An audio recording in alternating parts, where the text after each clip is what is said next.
The first thing I noticed wasn't the playground. It was the silence. Marshes are never quiet. Not really. They breathe, they hum. Frogs argue with each other. Herons flap their wings like old men getting out of bed, and the tide whispers through the reeds all day long. But when I pulled into my driveway that Sunday afternoon, after spending 2 days fishing out on the bay, all of that had been replaced by the sound of diesel engines cooling off and the smell of freshly cut pine. I remember just sitting there behind the steering wheel for a second, wondering if I'd somehow driven onto the wrong road. Then I looked beyond my mailbox and saw it, towering over the cattails like somebody had dropped half a lumber yard into the middle of my marsh. There were wooden towers, rope bridges climbing walls, swings hanging from thick beams, and a bright green sign planted right in the mud that read, "Future Cedar Cove Nature Adventure Playground." I actually laughed out loud because it looked so ridiculous that my brain refused to believe it was real. Then I realized exactly where those support posts were sitting, and the laugh disappeared. My name's Ethan Walker. I'm 53 years old. I spent most of my career repairing commercial fishing boats. And about 12 years ago, I bought what everyone else considered worthless property on the edge of a quiet coastal town in South Carolina. Most people wanted waterfront views with sandy beaches. I wanted marshland. Give me egrets, fiddler crabs, salt grass, and mud that smells like the ocean after a thunderstorm, and I'm happier than most people sitting beside an infinity pool. My acre backed up against nearly half an acre of protected wetland that came with the property. You couldn't build on it, couldn't fill it, couldn't drain it, and honestly, I never wanted to. That marsh had been taking care of itself long before I showed up, and my only job was to stay out of its way. For years, the only neighbors I had were birds and the occasional fisherman cutting through the creek. Then everything changed. About 3 years earlier, a developer bought the old timber tract next to my land and packed nearly 80 new homes onto it. They built sidewalks, decorative streetlights, matching mailboxes, little fountains, and of course an HOA. I wasn't part of it because my property had existed long before the subdivision, and I liked it that way. At first, we barely noticed each other. I'd wave if someone walked by. They'd wave back. Life went on. But neighborhoods have a funny way of convincing themselves the world begins and ends at their entrance sign. Every year, they wanted something bigger. Another picnic area, another walking trail, another community project they could brag about online. Apparently, somebody eventually looked toward my marsh and decided it was empty space waiting to become an attraction. I got out of my truck and walked across the damp grass until I reached 2 contractors packing up their equipment. One of them looked exhausted, wiping sweat off his forehead with a dirty glove. "Afternoon," I said as calmly as I could. "Mind telling me why there's a playground sitting in my wetland?" He looked at me, then looked at the structure behind him like he was checking to make sure it was still there. "Your wetland?" he asked. "Yeah," I answered. "The one listed on my deed." He shrugged in the way contractors do when they know they're standing in somebody else's problem. "Sir, we were told this was HOA common property. You'll need to talk to the board." I thanked him because getting angry at the guy holding a hammer wasn't going to solve anything. Instead, I walked toward the cul-de-sac where I found the HOA president chatting with 2 homeowners while pointing proudly toward the playground. His name was Leonard Briggs, retired real estate broker, permanently tanned, always smiling just enough to make you wonder whether he was being friendly or selling something. Before I even opened my mouth, he spread his arms like he was unveiling a monument. "Beautiful, isn't it?" he said.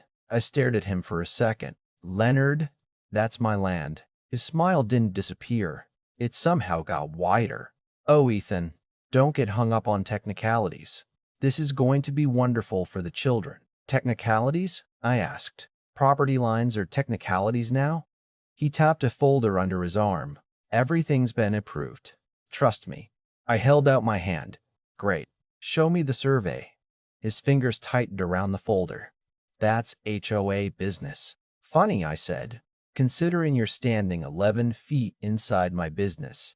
For just a second, I saw his confidence crack. Then it came right back. "You're mistaken." "Maybe," I answered. "We'll find out." I turned around and walked home because I'd learned a long time ago that people like Leonard loved arguments. They hated evidence. 2 days later, I opened my mailbox and nearly choked on my coffee.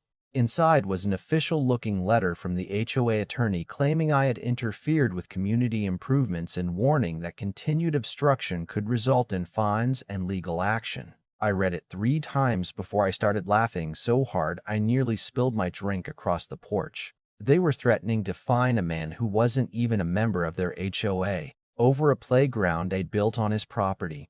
That's when the whole thing stopped being funny, because people don't send letters like that unless they've convinced themselves they're untouchable, and once somebody believes that, they usually don't stop until someone proves otherwise. Leonard probably expected me to storm into the next HOA meeting, yell across folding tables, maybe threaten a lawsuit in front of everyone so they could paint me as the bitter old neighbor who hated children. That would have made his job easy. Instead, I folded the letter back into the envelope, poured myself another cup of coffee, and spent the rest of the morning sitting on my back porch watching the tide come in. The marsh had always had a way of slowing my mind down. Every decision I'd regretted in my life had been made while I was angry. Every good one had started right there with a cup of coffee and the sound of birds arguing over fish. Around noon, I called the only surveyor I'd trusted for years, an older guy named Carl Benton, who looked like he'd been born carrying a tripod over his shoulder. Carl had surveyed half the county before GPS became fashionable, and he still insisted old iron pins buried in the ground told the truth better than satellites ever could. When I explained what had happened, there was a long pause on the phone before he quietly asked, "They built on the marsh?" "They sure did." Another pause. Then he sighed. "Don't touch a thing. I'll be there tomorrow morning." We met just after sunrise while the grass was still wet with dew. Carl carried bright orange flags, a metal detector, stacks of maps, and an expression that told me he'd already started feeling sorry for somebody. We spent hours walking through knee-deep mud, pushing reeds aside, uncovering old property markers that hadn't been disturbed in decades. Every time he found another iron pin, he'd compare it to the county plat, make another note, then stick another orange flag into the ground. By lunchtime, a bright line of orange markers stretched across the marsh, like someone had drawn a giant warning sign. Only the truth could read. Carl wiped the sweat off his face and looked over at the playground. "Ethan," he said quietly, "best I can measure, every major support post is sitting inside your property. Closest one, about 11 feet. I wasn't surprised. Somehow that made it worse. We stood there in silence while kids from the subdivision rode bicycles nearby, pointing excitedly at the new playground they couldn't wait to use. None of this was their fault. They'd been promised something wonderful. Adults had created this mess, and eventually, adults were going to have to explain why promises sometimes collapse under the weight of facts. The next call I made was to my attorney, Melissa Grant. Melissa wasn't loud, dramatic, or flashy. She was the kind of lawyer who spoke softly enough that people underestimated her right until the judge ruled in her favor.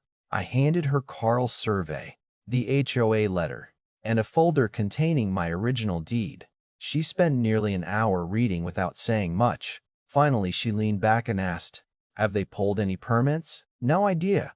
She smiled just a little. "Let's find out." Within 3 days, she had county records spread across her conference table. Building permits, nothing. Environmental review, nothing. Wetland disturbance authorization, nothing. Easement agreement, nothing. She slid the paperwork toward me and tapped one page with her pen. "Do you understand what they've actually done?"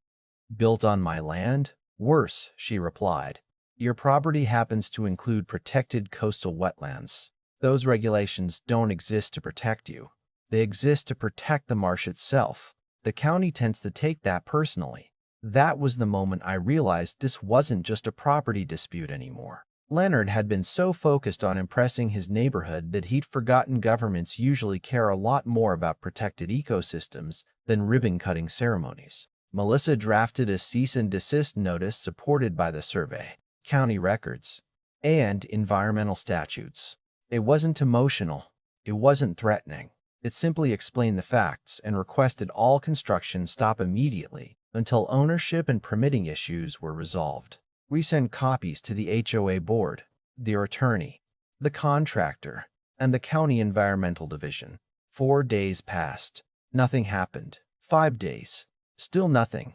Then I opened Facebook one evening and nearly laughed myself out of my chair. The HOA had posted glossy pictures of the nearly finished playground with cheerful captions about bringing families together. They announced a grand opening celebration for Saturday morning, complete with balloons, cupcakes, face painting, local news invitations, and a ceremonial ribbon cutting led by Leonard himself. Hundreds of comments poured in from excited residents. "Our kids can't wait. Best HOA ever. Thank you for making this community so special."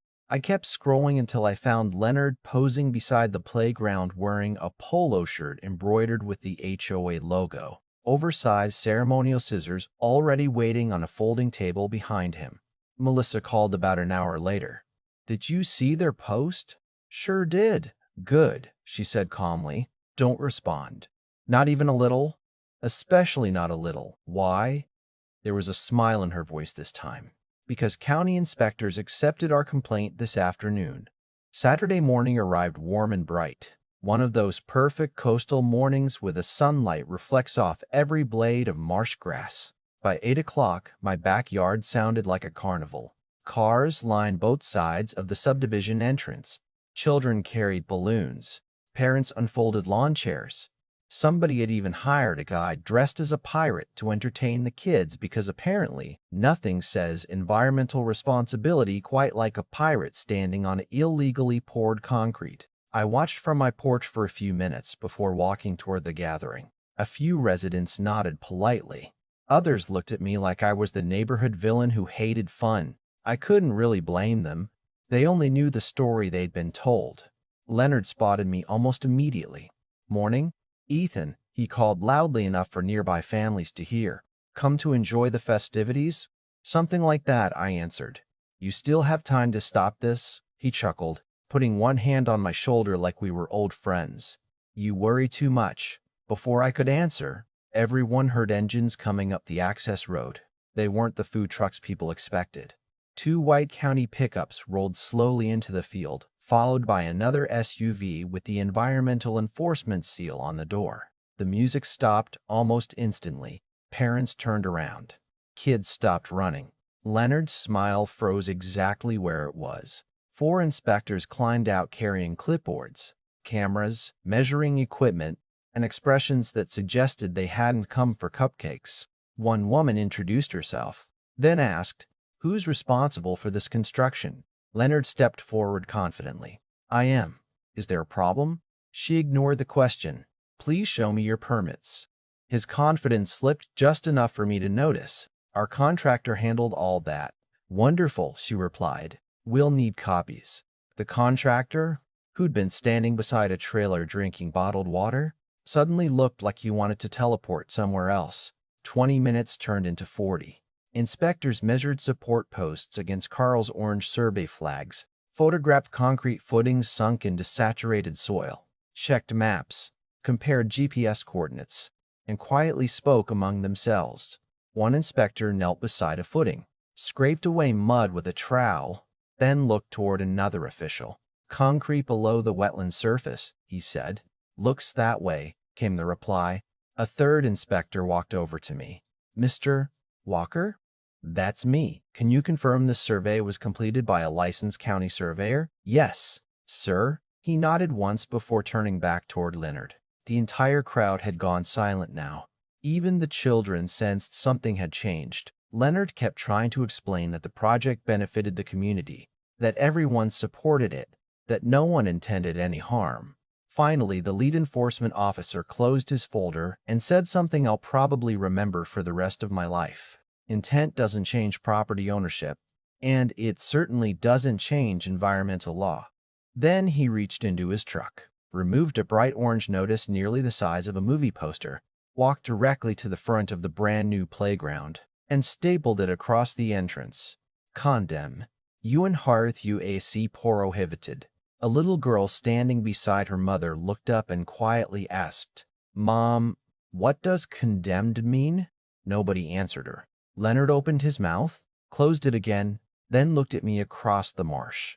For the first time since this whole mess had started, he wasn't smiling anymore, and I had a feeling the hardest part of his week was only beginning. The county gave the HOA 48 hours to secure the site, and by Monday morning, the bright orange condemnation notice had become the most photographed thing in Cedar Cove. People who had spent weeks posting cheerful countdowns to the grand opening were suddenly posting blurry pictures of inspectors, asking what had happened, each version of the story getting a little wilder than the last. By Tuesday afternoon, someone claimed I'd bribed the county. By Wednesday, I supposedly owned half the shoreline through some secret government deal. Small neighborhoods have a talent for creating fiction faster than Hollywood, but facts have a way of catching up eventually. The official report landed at the end of the week, and it wasn't kind. The county confirmed the playground had been built partly on my private property and partly inside protected coastal wetlands without the permits required for either. Every concrete footing driven into that marsh became another violation. Every load of filled dirt hauled in became another citation. Every day construction continued after the cease and desist notice only made the penalties worse. Melissa called me after reading the report. "Well," she said with a little laugh, "they've managed to upset both the property office and the environmental division." "That's actually kind of impressive." I asked what happened next. "Now they start paying for confidence." She wasn't wrong. Less than a week later, the same contractors I'd seen proudly assembling climbing towers returned with a completely different attitude. Nobody smiled this time. Nobody posed for pictures. They backed trailers into the marsh, removed every swing, every bridge, every railing, every post they had worked so hard to install. The sound of impact drivers echoed across the wetland from sunrise until late afternoon, almost like the marsh itself was slowly exhaling after holding its breath for weeks. I walked out there once while they were working. One of the younger crew members recognized me from that first day. He pulled off his hard hat and quietly said, "Sir, I really am sorry. We honestly thought the paperwork had been handled." I nodded because I believed him. "I know," I said. "This was never really about you." He looked over at the empty foundation holes filling with muddy water. "Some expensive assumptions got made." "Yeah," I answered. "They usually are." Leonard wasn't around during most of the demolition. Rumor was the HOA board had hired its own attorneys by then. And suddenly, all those confident speeches about community spirit had been replaced by closed-door meetings that lasted well into the evening. A month earlier, he'd acted like property lines were little more than suggestions. Now every inch of land suddenly mattered. Funny how that works.